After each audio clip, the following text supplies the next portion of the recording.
A beautiful afternoon, ladies, again. Thanks for joining us on the program Flipside, the other side of the news. So March 21st, it made news that it was International Day of Forest. But of course, Flipside is the other side of the news. We have to give it enough time.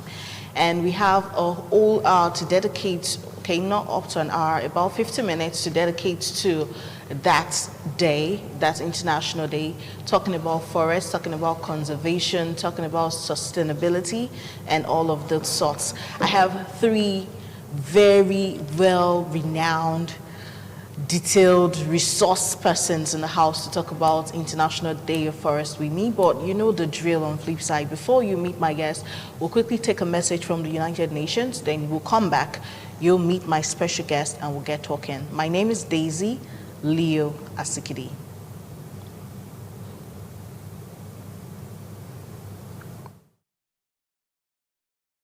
People with clean and safe drinking water, cook food, and build shelter. But wood can do even more. Wood can build skyscrapers and replace plastic. With advances in science, wood is changing how we see the world, how we dress, and how we move in more climate-friendly ways. Through nanotechnology, wood can help us heal and find new cures. Wood is even taking us to space. When forests are managed sustainably, wood is a renewable resource. Choose sustainable wood for people and the planet. All right, and it's still International Day of Forests that we're focusing on the show. Before we get into our discussion proper, please meet my resource persons in the studio. I have two professors here and a doctor, so we're talking scholars all the way. I have Professor Gideon Emelu. Good to have you on the show today. He is a doctor of wildlife management from the University of Benin. And I finished from Uni Benin, at least let me associate. Good to have you on the show, sir. I also have another professor seated next to him. I'm talking about Professor E.M. Isikweme. He is also a consultant forest conservator and rehabilitation ecologist from the University of Benin as well. Good to have you here, sir. Thank you. And someone else you have seen on television, especially on Environment Watch, I have the founder of the Friends of the Earth, an environmental rights activist. I'm talking about Dr. Godwin Uyi Ojo. We all know him for organizing local communities to stand for environmental justice. Good to have you on the show today, sir. Thank you for having me. Yeah.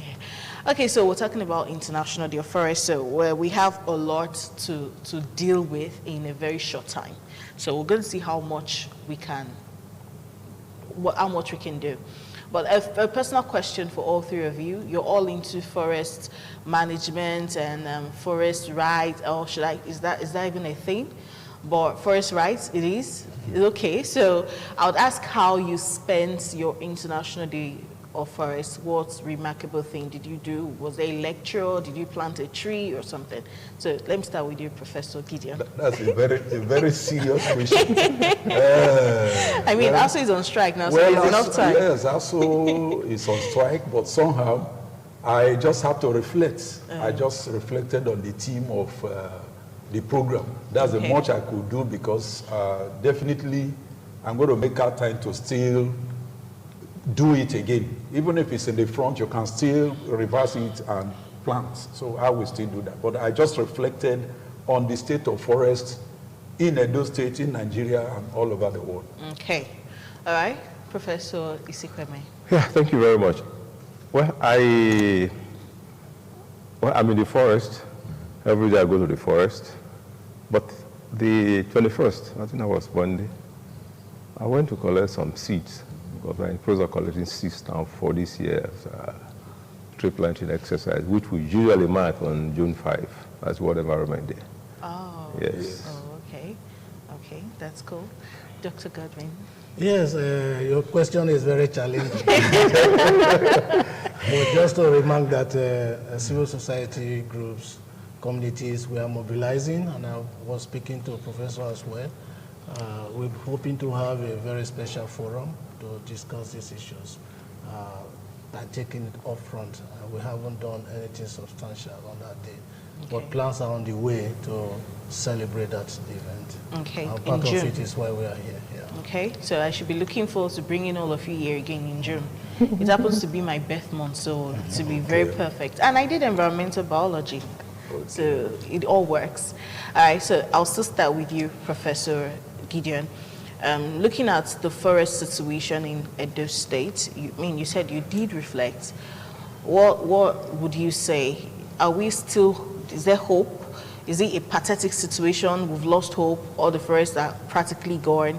And that's, I'm going to ask you like 2-in-1 questions. Then what are the biggest threats to our forests, basically? Well, thank you so much. Let me start by answering from the last one. What is the biggest threat?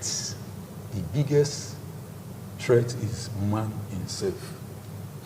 That is how the thing is. The human being himself that the forest is supposed to be a blessing to, or to be a resource to, is the greatest enemy of himself. Because if the human beings are able to put things in order, you see that the forest will not serve the purpose. Why do I say so? It can come from the angle of no proper land use planning. That is other competing ends that ought to take place. There is no proper framework of allocating different uses. You just discover that the next thing is to clamp on the forest, and the forest is up the way. So the human being itself, also from the angle of misuse, in terms of sustainability, we know that the forest is a renewable natural resource. But the way you also use it, if you don't use it in a sustainable manner, it could turn out to become like drilling crude oil, and at the end of the day it goes, because forest has life. The trees are in that. So it's a kind of a challenging part. Even we thank God that we don't have a hurricane, typhoon, and all those type of things. But the greatest threat, as far as I'm concerned, is the human being itself. That is anthropogenic factors. It's a big grammar, but that exactly. is how, yes, that's exactly how it is. Okay, Professor, let me just ask you this one. How can we end up protecting these forests?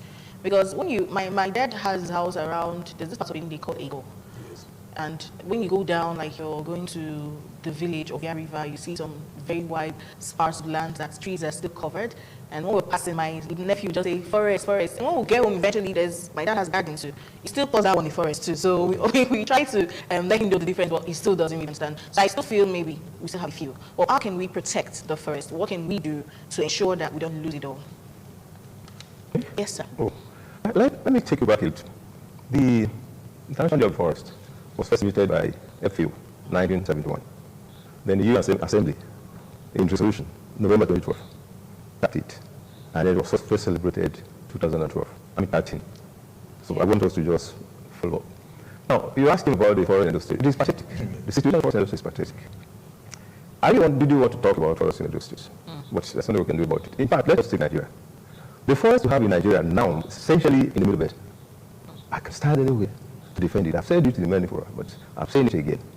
All the forests down south, particularly the south, have been eaten up by crude exploration and exploitation. Then the rest, logging and water gate. So, yeah, the government of Edo State has started something. I understand there is a commission now. The Forest Service is going to migrate from the State Forest Service to Forest Commission.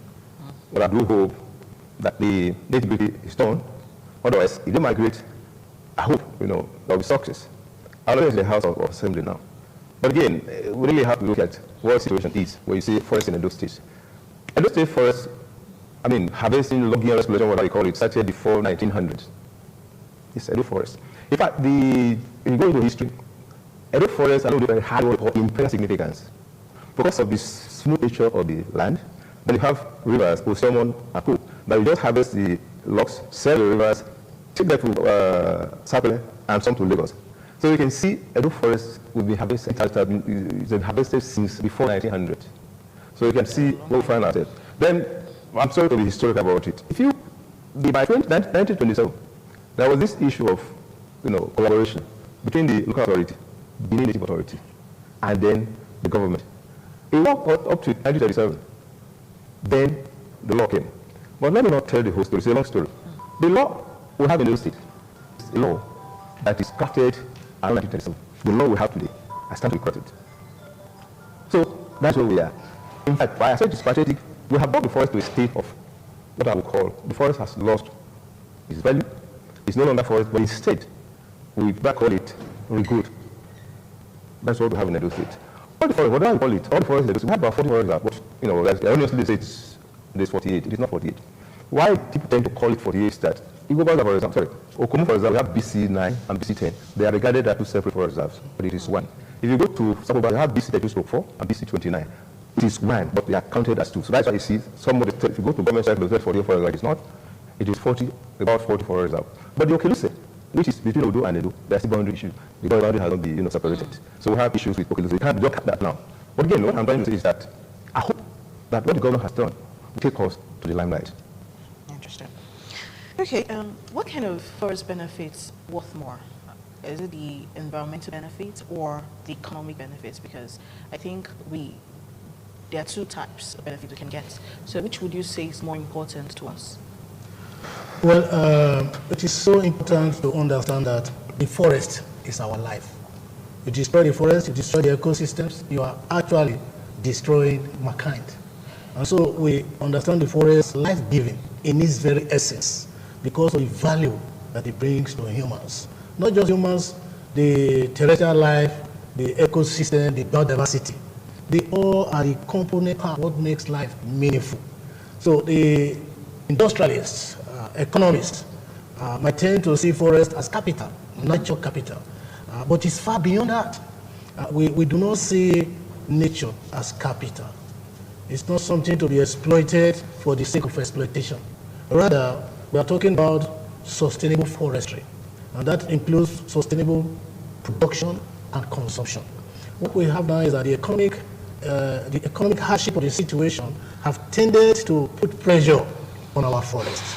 And as a result, we see the overconsumption far and above the afforestation rates. So we ought to be consuming, that is good, but we also need to be replenishing, as the Bible tells us to do. It's not just to dominate, but to also replenish the earth. The rate of replenishing is so low, and that is one of the problems. The second important question you should understand is that forests have a very significant biological value for its carbon sequestration.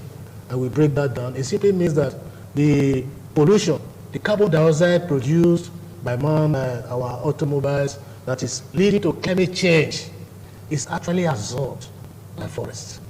And these carbon sinks are very significant for life sustaining here on Earth. So we cannot really choose between, it's not a question of either this or this, but we are looking at how we can use the forest in a sustainable manner for the optimal benefit of man. Don't forget, the forest has a right of its own to existence. I talk about the aesthetic value, talk about the recreational value. These are all significant. So the environment component is significant to keep it intact, but also the utility value is also very significant. Okay. I remember when I was in final year, that was in 2011, we had a lively debate in our class during ecology, one of the courses we did. And we were talking about how important it is for us to plant trees. You get fresher, cleaner air, so the plants take the carbon and all that. And someone asked, and I'm going to ask the question, what then happens to the carbon that the trees have taken in when they are decomposing? Well, this is very significant, and that is where we are talking about ecosystem management. In looking at ecosystem management, we are looking at the total function of a forest and how to use it.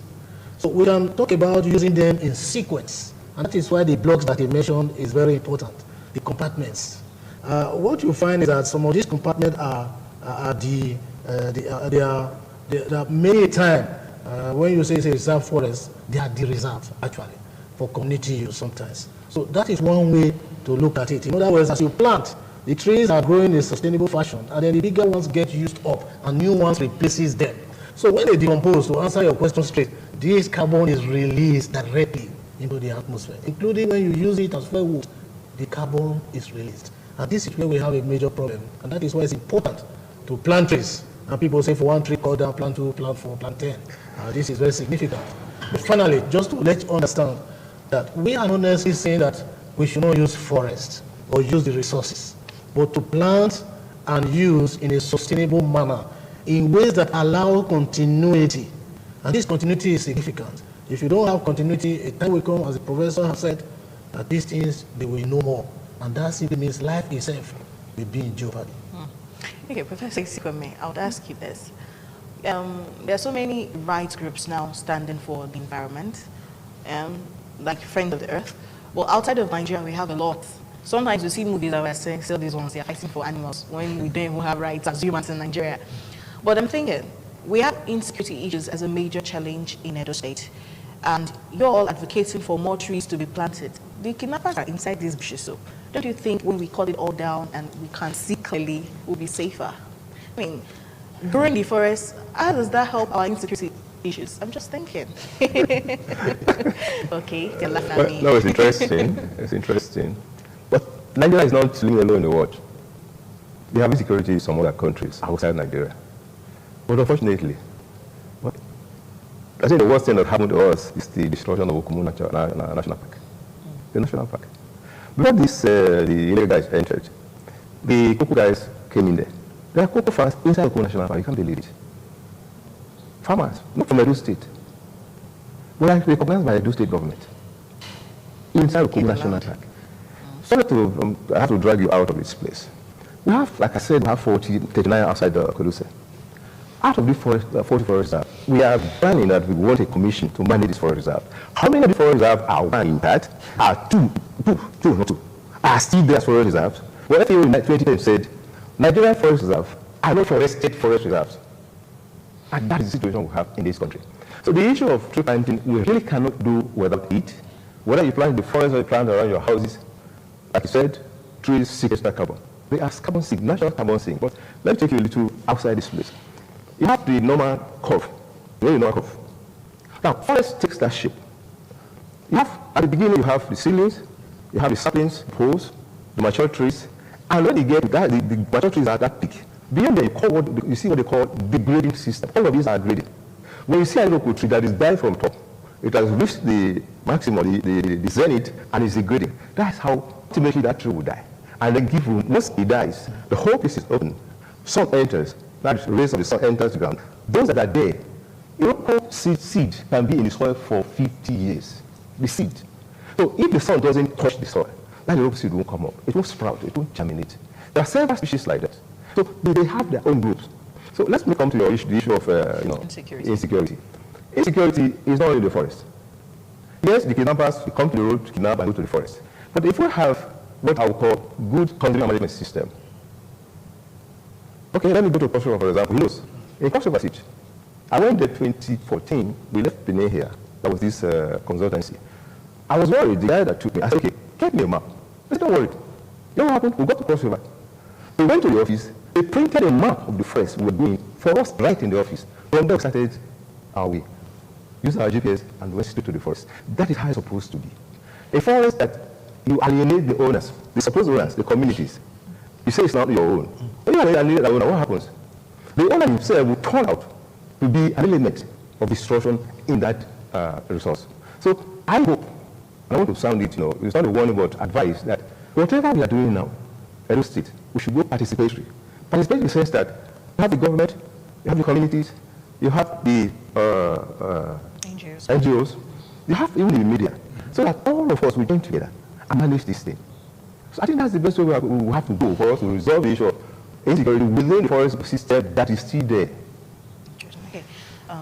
Professor Gideon, let's go a little bit to class. The types of forests, they taught us this thing from our Greeks, they've been learning it, science, Sudan, all those many things that. But for a layman, are there major ways we could identify the different forests? And these different forests that we're supposed to have in Nigeria, do they have different benefits? to us as a country?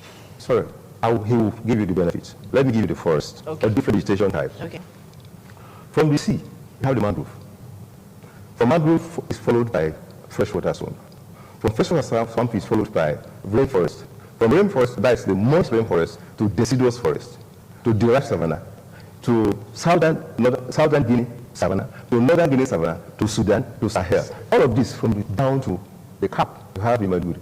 That's what I've listed for about 12. Then in between, you have what we call riparian vegetation. That's do along the rivers. So they can start from there and give you the benefit.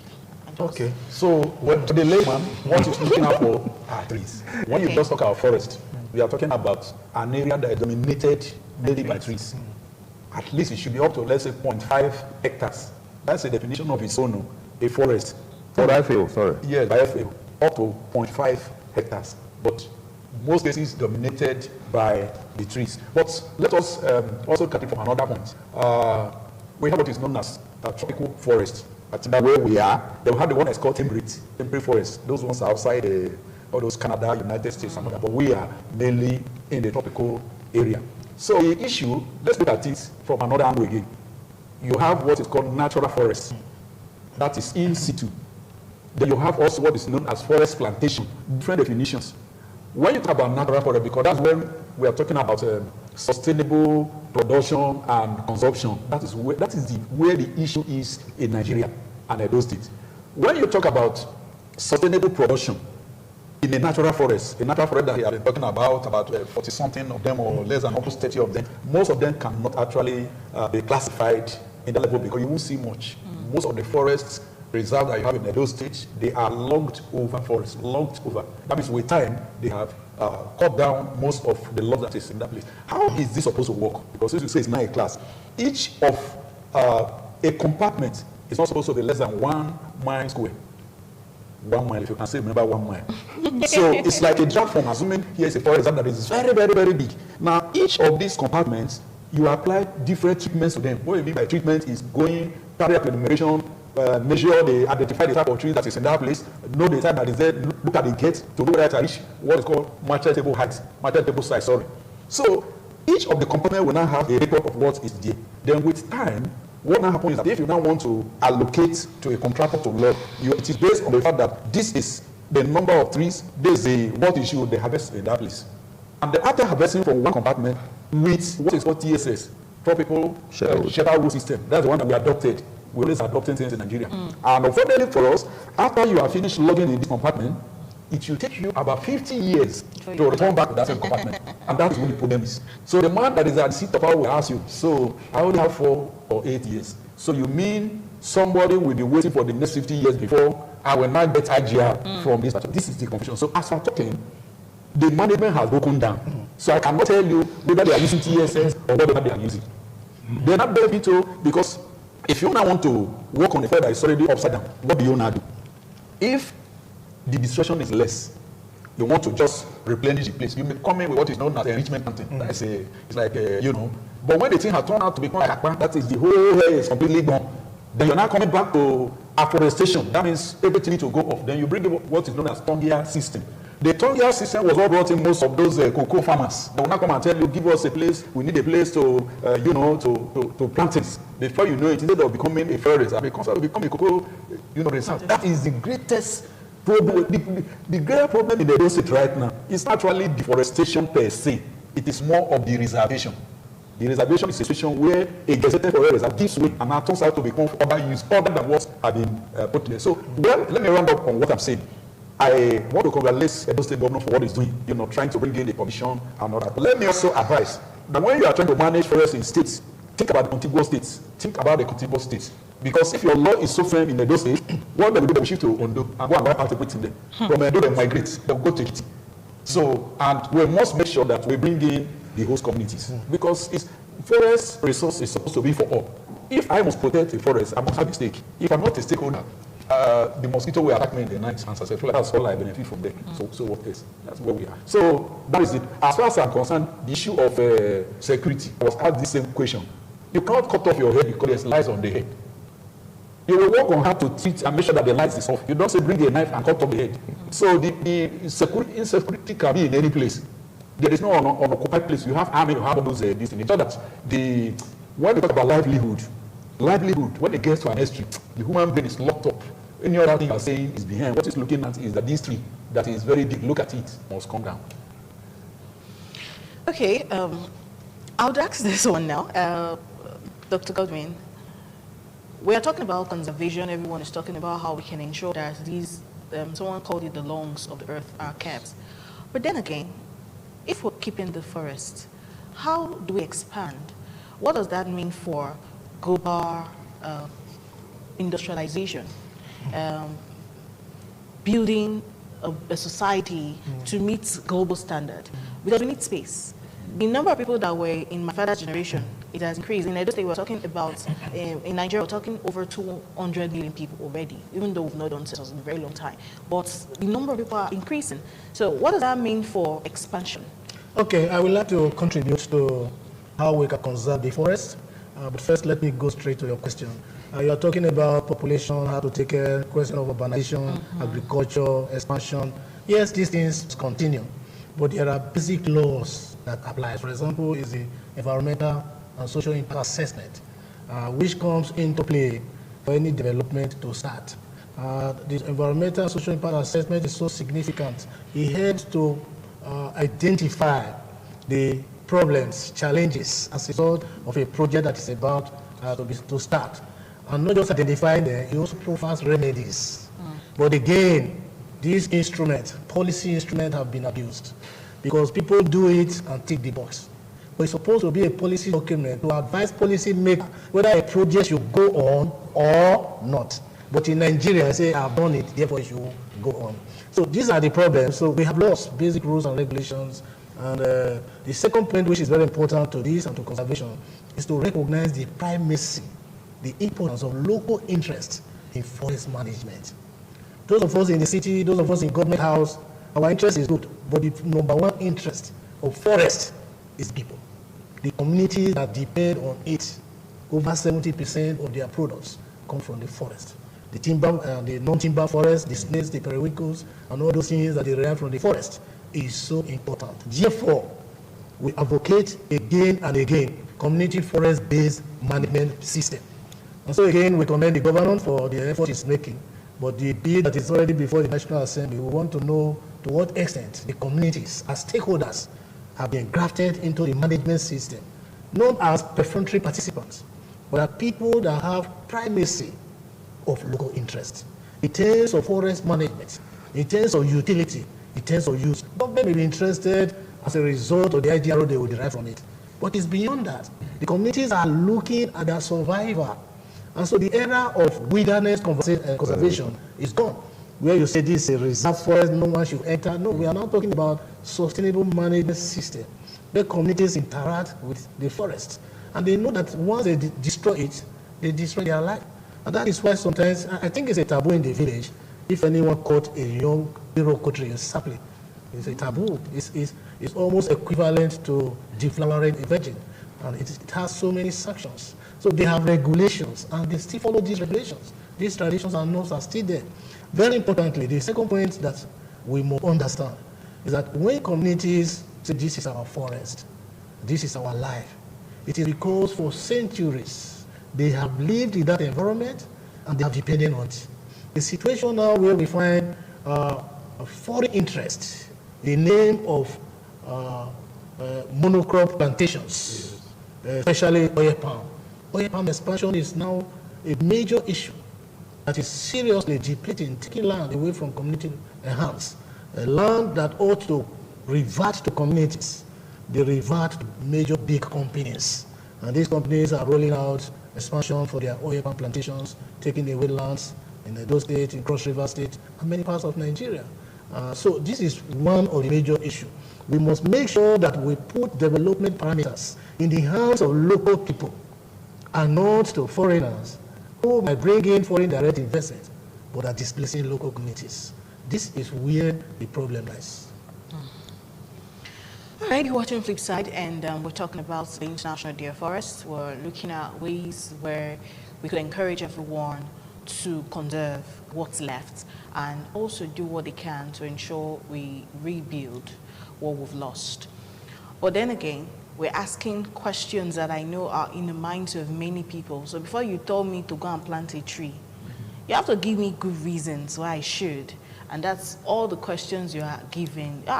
Boko Haram is in the bush. This one, we want to see how we can disabuse your minds from those thoughts. We'll go on a short break. When we come back, we'll talk some more about this.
Okay, International Day of Forests. You know, about a quarter of the world medicine comes from the forest.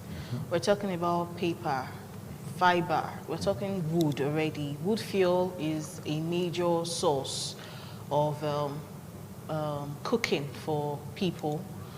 And according to statistics, we're talking close to about 900 million people who depend on wood fuel. So either as charcoal or firewood or for any other thing that they want to do. Let's talk a little bit about how we're using these woods. Well, before that, sorry, I want to ask one question. You're saying we should plant trees. We should plant trees in our homes. But what will happen to an average Edo person who believes that witches are on top of trees? Can they really put these trees in their homes without that thoughts affecting them? I can remember telling my mom I like cats, and she told me, you can't have a cat in this house, there are witches. You can't have a dog, you can't have a cat. And I grew up without having a pet. The only pet I had was a chicken. And on my birthday, we killed the chicken. Okay. So how do we get our minds off the thought of witchcraft and trees? Is it going to ever be possible? Anybody can answer. I was just smiling when you said this, because I don't know when you visited Uniben last, but try and visit Uniben, go towards Faculty of Agric, move around that way towards the Vice Chancellor's Lodge. You are going to see a lot of trees planted. That's just 2011 and 12. You will be amazed in the trees you are going to see. Incidentally, a professor's wife asked me, he said he heard that we are planting a lot of trees. Won't the witches increase in Uniben? Just the same question you asked now. Now say, if witches increase in Uniben, it's not because of the trees. It's because of the spiritual apathy in the house of, the devil can use anything. At a point, it entered the pig. At the end, all those pigs entered into the water and they were drowned. That's by the way. I think what you are saying is just because we are looking for a way to pass the buck. In very civilized countries, let me mention like South Africa, if they are giving you, if you are buying a big land, you must tell them the plan to maintain that environment. Without that plan, because they believe some trees will go, When you now put in what you want to put in, how do you now make sure that the ecological balance is not disorganized? If you are not able to give them a convincing plan, they will not give you C of O. And yes, they will not give you C of O. That means you are going to do, what I'm saying is a church comes in, he believes that the first big tree there, that is where the witches that will make sure that the church will not grow, you have to bring the tree down. It's unfortunate, and that is not right. Let me tell you, the greatest wizardry is that if the trees are gone, then the human being himself will also die. So which one is a thing? Because you need to breathe good air out of those trees. Well, I think what we may be looking at, my prof knows that very well. In some years back, once you see an Iroquois land in your farm, they will say trouble has come. Better cut it so that nobody will see the Iroquois at all, because they believe that the ranger will be monitoring you. It's like there's trouble growing in your land. What I'm saying is the human being, the law in Edo State should encourage the people to plant. That's what I'm trying to say. You have the individual level, you have the communal level. At a point, people have palm plantation, communal palm plantation. The community will harvest the banga, they will raise money from there, they will train students, indigenous students. It happened. I'm from a village. How is it possible to encourage our people to do the same thing? So what I'm saying is, it is awareness. We must keep creating awareness to the people. Plant the trees, and then you see. You come and see the one that have been done. We are still alive, and things are going well. That's the way it's supposed to be. Okay. So what do we do about this consumption and finding balance?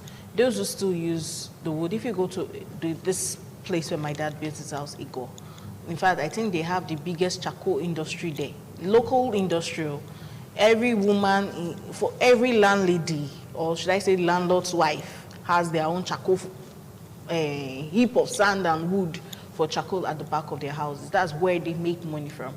But when they are burning this thing in the night, the smoke, you feel it. You wake up in the morning and everywhere is all black in the environment. But there are lots of plants also in that area, and sawmills and all. So we're dealing with the wood that they are using, those who are making herbs. I've seen people even come to Unimen to cut. There's one tree they call Uhu near main auditorium. People are cutting the back of that tree to do herbs. I've drank too, but I won't say I cut, but I drank. I don't know the name. We just call it Uhu in Benin. Whitish. Yes. It's whitish, yes. It's so good for the stomach. And even people are looking for, okay, now I won't say that. Okay, but it's good for the stomach. And what can we do? How do we create balance? What alternate sources can we use to ensure that we're not consuming more than is needed? Well, I think I'll start from the end. The only alternative source is for perhaps those that are involved in the business to have their own stand. Species are different. Some are high density, which are the ones they use for this charcoal and the rest. Pick those species, plant them. Cassia is one species that is strong. It grows very fast, and it's very high density wood. Then Pentacletra is another one they call Uba. Okay. So those are big species which these people have preference for. But our people, I think essentially they are lazy. Nobody wants to put his hand or something and then have what you call sustainable stand where you can go back and pick whatever you want to pick to do your charcoal production or whatever. But again, let me deviate a little. The word conservation, I think I've said it in some places. We really do not understand what conservation is all about. People, we use the word, but we don't know what it's all about. Conservation is not about don't use. It's not about leave it there, let it remain there. It's about rationality in the use of resources. All resources, that is conservation. But most times you see people, we use words, it's a boost word for most people that, conservation, we are conserving. What are you conserving? What do you know about conservation? Until we all go back to school of conservation, I can assure you, we will not get the point. will not hit it, will not hit the road. Okay. We're ending the show at this time. So I'm going to give each of you an opportunity to have your last words on International Day of Forest. So start. Okay, I will have my last word by contributing to this process, and I introduce to you the concept of energy transition from fossil fuel to renewable energy. So the wood consumption you talk about, technologies are now available. Fuel efficient cook stoves are now available that are able to use less amount of wood. For example, save 80. So 80% of the wood you're already using when you use this stove, 80% is saved. So in general, we want to use this opportunity to speak to everyone, to be involved in conservation, to be involved in tree planting, to be mindful of the way you use the environment. For example, I have 2 trees in my compound, acacia. I harvest them every year, and for the past 2-3 years, we've not bought any wood from the market. So we're using it sustainably. High sustainable production. Thank you, Professor. Yeah, I didn't want you to be the last talk, but the problem we have is not about deforestation. The problem we have is the CO2, or the carbon we pump out from under the surface, which has been there for over 100 years, bring it to the surface, multiply by 3.67 to carbon dioxide. The issue now is, what will sequester that carbon you bring from the surface, take it to the surface, from the underground, take it to the surface, and you turn it to CO2, that is multiplied by 3.67. I'm sorry, I would have explained all of this. The problem we have is fossil fuel. That is what will ground the world. It's not about, you can deforest and plant your trees, but all those things that have been stored over 100 years, 100 millions of years, and you pump it out. Carbon is supposed to be 0.03 in the air. See what you are adding to what is in the air. So there will be absolutely imbalance. So how do we go from that? I think I'll leave that question for viewers. So for me, I want to join those celebrating. Myself, I'm also celebrating that forest is life. We need to use the forest sustainably. We need to produce, we need to consume by wise use, because it is for all of us. Because God created the forest. As he created them, he said it was good. But he didn't say go and use and, damage it. He said go, multiply, and replenish, dominate. So my prayer, both at the state level, let the state do their part. Let the community do their part. Let the individual play their part. Let the church, NGOs, let all of us contribute. Let us plant. Let us think of future. Future. Okay. Thank you. I already said I'm going to bring all of them back again. So in June, we need to do a lot more on environmental talks on Flipside. We shouldn't leave it only for Environment Watch. We need to do a whole lot. There's so much we have to talk about. World Water Day just passed. Let's not even start to talk about our water and what has happened. On the news, we saw the oil spill in Delta State the other time, and fishes were just at the surface of the waters. I was feeling so bad. I felt like doing something from my screen. But, it happens all the time. Bush burning. Come to Oluku in the evening, you see bushmeats on the road that these hunters just brought. These people are not even Benin's. How did they even get into these lands? And they are bringing these meats out for us to buy. And we are gathering them and buying it. Small money. Okay, oh yeah, let's chop bushmeat. I saw a monkey and a baby monkey. Aye. Why kill the baby? You've carried the mother. Leave the baby now. It's just sad, the things we do with our own hands, and tomorrow we're going to come back and cry and pray and tell the Lord to intervene when we could have actually fixed these things. Conservation, like they already said, is not don't touch at all, but touch it in a sensible way. Put what you have taken back, if it's possible, as quickly as possible, and ensure that you nourish it. I've learned one thing. God said we should also replenish the earth. I've not thought about the angle in that scripture. So this is something for me to hold on radio tomorrow. Thanks for watching. The video will be on YouTube, so you can all download and watch some other time. And there'll be a repeat broadcast on GoTV, TSTV, and StarTimes tomorrow. I'm Daisy Lira Sekidi. We'll be back again next week.